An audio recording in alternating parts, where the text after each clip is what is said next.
Assalamualaikum warahmatullahi wabarakatuh. Selamat malam Pak. Di sini saya Arsep Arya Setano akan membahas sedikit tentang perkuliahan Big Data pertemuan ke-8.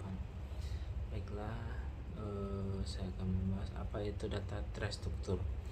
Data terstruktur adalah semua jenis data yang formatan angka dan tata letaknya berada dalam bidang atau tempat yang tetap dalam file atau rekaman.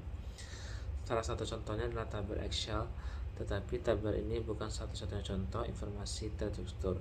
Sebagian besar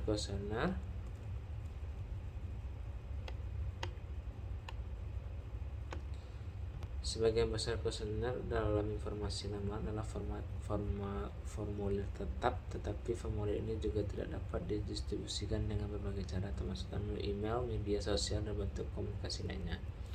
Fitur yang paling menarik dalam data terstruktur adalah mudah dipahami dalam bahasa mesin dan dapat dicari serta dimanipulasi dengan berbagai cara. Siapapun yang berkaitan dengan di database rasional dapat masuk mencari dan memanipulasi jenis data ini dengan relatif cepat. Contoh jenis data dan mencakup kuesioner, survei, media sosial, dan bentuk komunikasi lainnya serta jejaring sosial. Dan apa itu data tidak terstruktur? Data tidak terstruktur adalah data kualitatif yang artinya tidak dapat diolah atau dianalisis dengan alat dan metode konvensional. Sulit untuk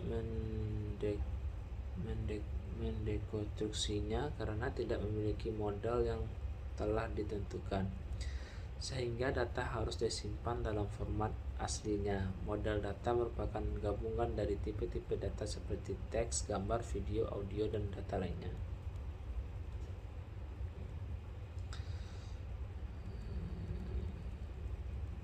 Selanjutnya kita akan bahas tentang machine learning atau ML. Perusahaan yang tidak memperhatikan jenis data dan kehilangan banyak potensi bisnis.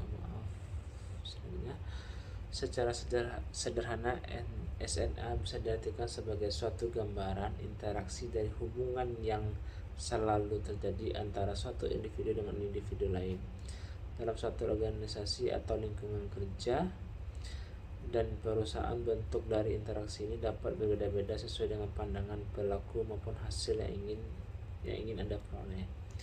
Misalnya SNA yang diterapkan di lingkungan kampus tertentu sehingga sangat berbeda dengan SNA yang ada di lingkungan kerja dan perusahaan. Bentuk dari interaksi ini dapat berbeda sesuai dengan pandangan pelaku hasil yang ingin Anda peroleh. Misalnya SNA yang diterapkan di lingkungan kampus tertentu sangat berbeda dengan SNA yang ada di lingkungan kerja. Dari sebuah objek yang bisa didapatkan berbagai macam SNA, contohnya SNA yang muncul dari kegiatan penyebaran gosip atau berbeda dengan memiliki perbedaan yang sangat nyata berbeda dengan SNA yang ada di kantor dan tempat Anda bekerja.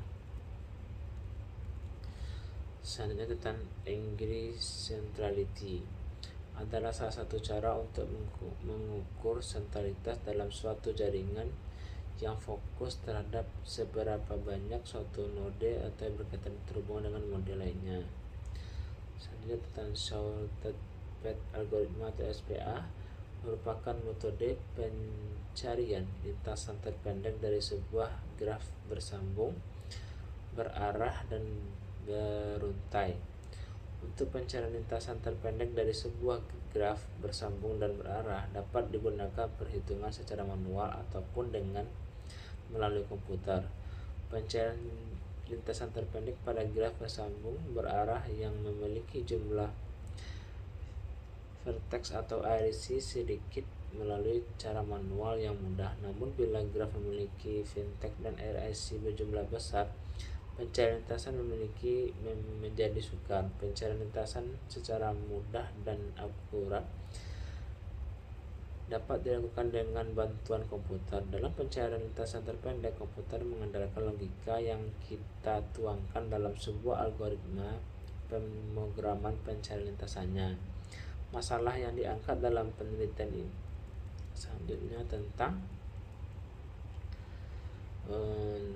dalam teori graph awareness, Centrality adalah ukuran sentral dalam graf yang berdasarkan jalur terpendek untuk setiap pasangan simpul dalam graf terhubung. Terdapat setidaknya satu jalur terpendek antara simpul sedemikian rupa sehingga jumlah sisi yang dilalui jalur atau jumlah bobot bisa diminimalkan. Selanjutnya tentang closeness. Centrality adalah dalam graf yang terhubung. Centralitas kedekatan suatu node adalah ukuran centralitas dalam jaringan.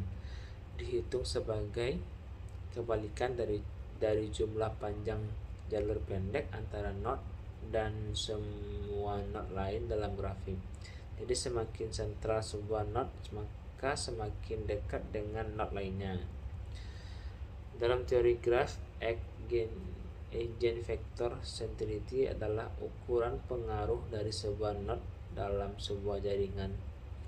Skor relatif diberikan ke sebuah node dalam jaringan berdasarkan konsep bahwa koneksi ke node dengan skor tinggi berkontribusi lebih pada skor node yang bersangkutan daripada koneksi yang sama ke node dengan skor rendah. Demikian Pak